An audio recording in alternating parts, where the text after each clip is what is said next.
Olá, meus queridos irmãos, irmãs, nossos queridos amigos, convidados dos nossos grupos de conexão, seja muito bem-vindo. Nós vamos para mais uma parte do nosso estudo. Todas as semanas nós temos estudado a respeito dessa maravilhosa pessoa de Jesus, com esse tema, Conhecendo Jesus, segundo o Evangelho, o relato do evangelista João. E nós vamos para mais um estudo. Vou pedir a vocês que estão participando do grupo agora, que abram as suas Bíblias lá no Evangelho de João, capítulo de número 3, e nós vamos ver dos versos 16 até o verso 21. Alguém pode fazer a leitura e daqui a pouquinho eu volto, depois de lermos o texto.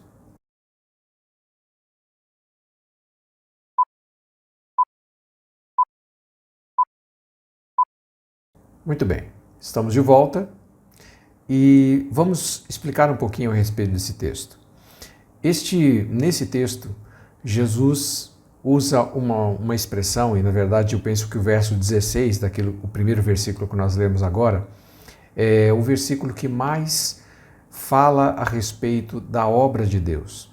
Alguns dizem que João 3,16 é o evangelho em miniatura, porque ele expressa exatamente tudo aquilo que Deus almejou e que Deus fez com o propósito de resgatar para si mesmo de volta a parte mais importante da sua criação, que é o ser humano.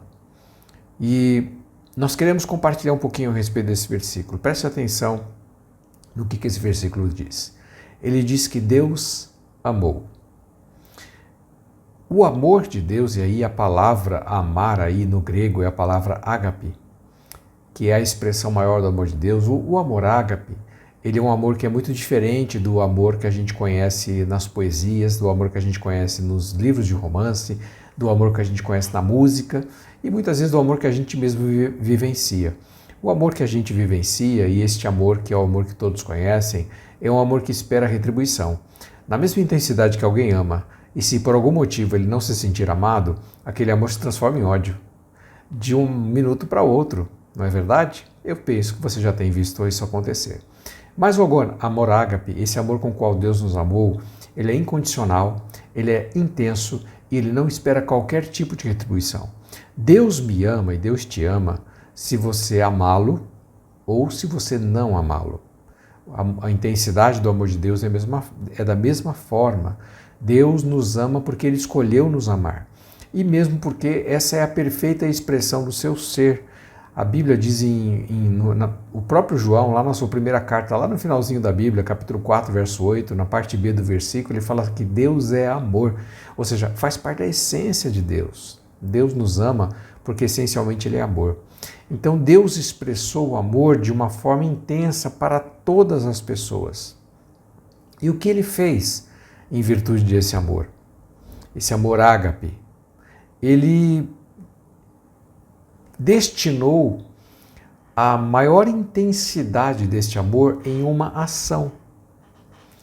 Por isso que é importante a gente entender que o amor de Deus, ele é um amor que está voltado para fazer algo em relação ao objeto do amor. Deus derrama esse amor no nosso coração, porque é impossível você amar os seus inimigos com o amor, esse amor que eu falei que a gente encontra aí nos livros de romance, né?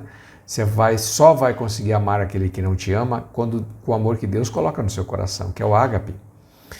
E o ágape é o amor, esse amor de Deus é um amor ativo.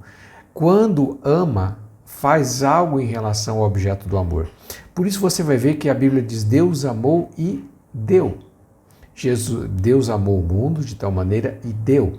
A palavra dar aqui no original grego é a palavra didome, que é a palavra que eles usavam para dar um presente. Então, se alguém ia dar um presente para outro, quando eles usavam essa palavra, didome. Didome é dar um presente. Então, perceba, Deus nos deu Jesus como um presente. Você já recebeu presente? É muito bom receber presentes, não é verdade? E Jesus é um presente de Deus. Mas as pessoas não entendem isso de fato. Elas não entendem que Jesus é um presente, que Deus amou tanto que nos deu Jesus como presente. Quando você recebe um presente, você pode ter 3 atitudes para ou em relação ao presente que alguém te deu. A primeira atitude, que não é muito comum, mas que pode acontecer, é tentar ressarcir o presente. Espiritualmente, muitas pessoas tentam fazer isso. Por que ressarcir? Quando alguém te dá um presente, você já imaginou uma situação de você vir me dar um presente e quando você me entrega, eu tirar minha carteira do bolso e dizer para você assim: poxa, gostei muito do seu presente, deixa eu lhe ajudar a pagar esse presente. Como você se sentiria? Você fala, provavelmente ofendido. Eu não quero que você pague, eu estou lhe dando, não é verdade? E as pessoas tentam pagar o presente de Deus, que é a vida eterna, que veio por intermédio de Jesus, fazendo boas obras. Por isso que Efésios capítulo 2, 8 e 9 diz, não é pelas obras que nós somos salvos. Nós vamos ver esse versículo lá no final. Nós não somos salvos por causa de obras que fazemos para Deus. Não adianta queremos ressarcir o que Deus faz por nós, porque a eternidade, a vida eterna é um presente que veio com Jesus. Deus nos deu esse presente em Cristo.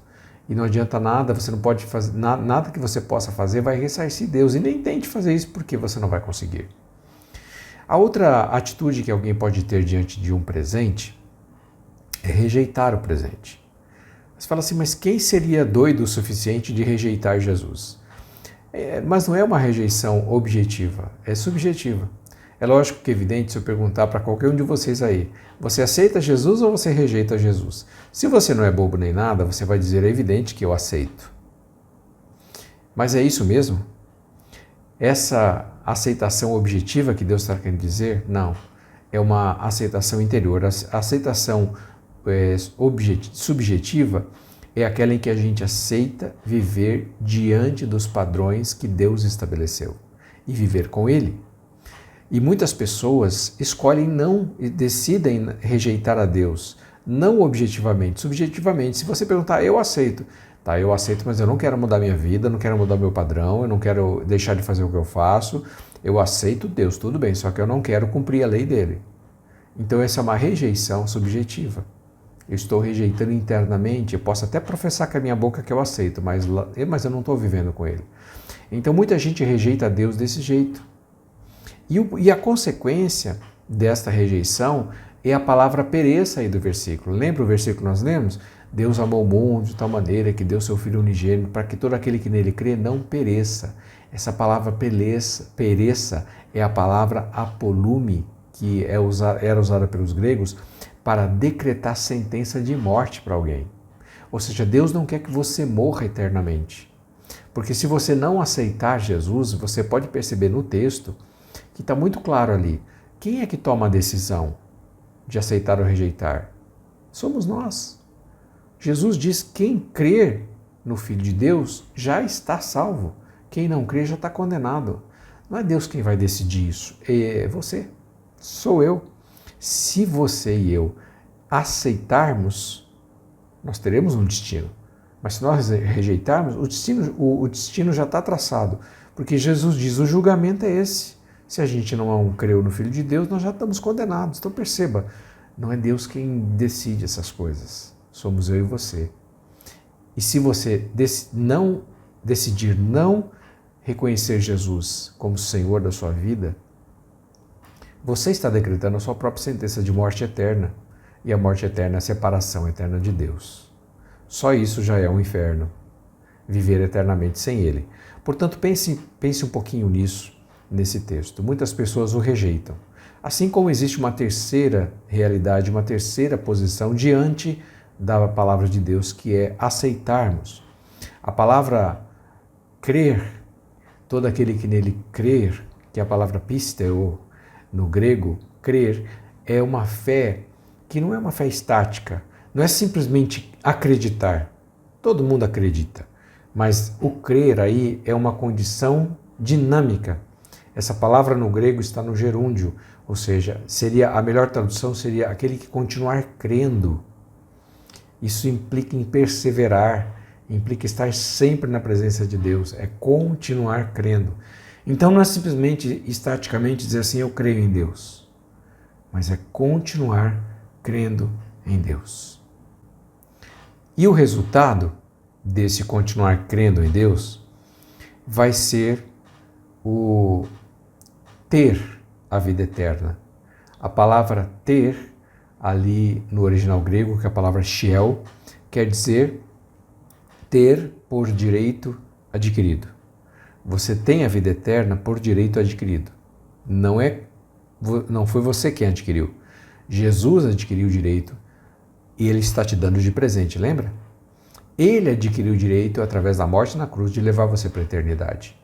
E ele está lhe dando esse direito. É como se você tivesse uma passagem comprada. Então Jesus te desse a passagem, fala assim, a vida eterna é tua, a passagem está aí. Você não sabe quando é que o trem vai passar, que hora que o trem vai passar. Mas a hora que ele passar, você está com a passagem na mão. Certo? É isso que ele quer dizer. Que nós já temos o nosso destino marcado. Ou seja, a nossa vida eterna, ela não vai acontecer depois que a gente morre. Ela já começa a acontecer a partir de hoje. Hoje eu já começo a viver a eternidade e é um caminhar com Deus. A hora que eu me desligar dessa vida, através da morte ou através da segunda vida de Jesus, eu já estou na eternidade, porque eu já comecei a vivê-la a partir de agora. Deus já me deu. Eu já tenho a eternidade garantida. E você entende isso? Por isso é muito importante esse versículo. Deus amou o mundo, amou de uma forma incondicional, de tal maneira que ele deu de presente Jesus, para que todo aquele que nele crê e continue crendo, não pereça, não assuma a sentença de morte, mas tenha, ou seja, tenha já nessa vida e tenha esse direito garantido de viver a eternidade com Deus. Não é lindo esse versículo? Então é importante que nós tenhamos isso no nosso coração. Esse é o nosso estudo de hoje e nós vamos agora para o nosso quebra-gelo. No nosso quebra-gelo de hoje, nós vamos falar sobre aquelas piadinhas inofensivas e bestas, bobinhas que a gente fala um pro outro. Você lembra? Aquelas piadinhas de tiozão? Tipo assim, quando alguém serve o pavê, a sobremesa, e aí o tiozão pergunta, é para ver ou para comer? Você tem alguma piadinha dessas inofensivas que você pode compartilhar com o grupo agora? Fale entre vocês.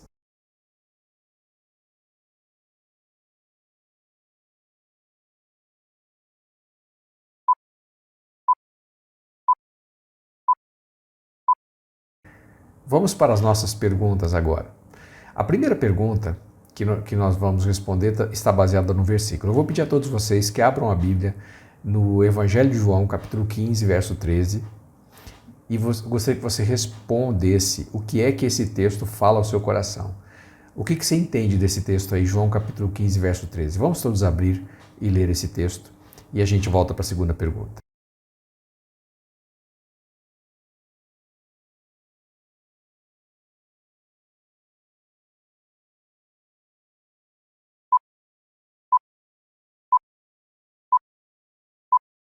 A segunda pergunta também está baseada num texto. Nós vamos ler Efésios, capítulo 2, versos 8 e 9. Eu citei esse texto enquanto estava explanando. Eu gostaria que você lesse esse texto e que vocês respondessem entre vocês. Alguém lê e todos compartilham. Quantas boas obras são necessárias para eu receber a salvação eterna da minha alma? Respondam todos.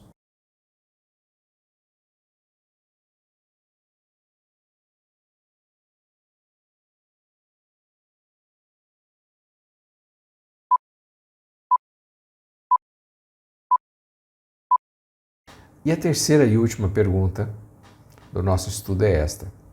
Você já recebeu esse presente da vida eterna que Jesus proporcionou para você? Se você recebeu, perfeito. Mas se tem alguém no grupo ainda que não recebeu, eu gostaria que todos vocês orassem por ele, para que ele recebesse a Jesus no seu coração e recebesse esse presente da vida eterna.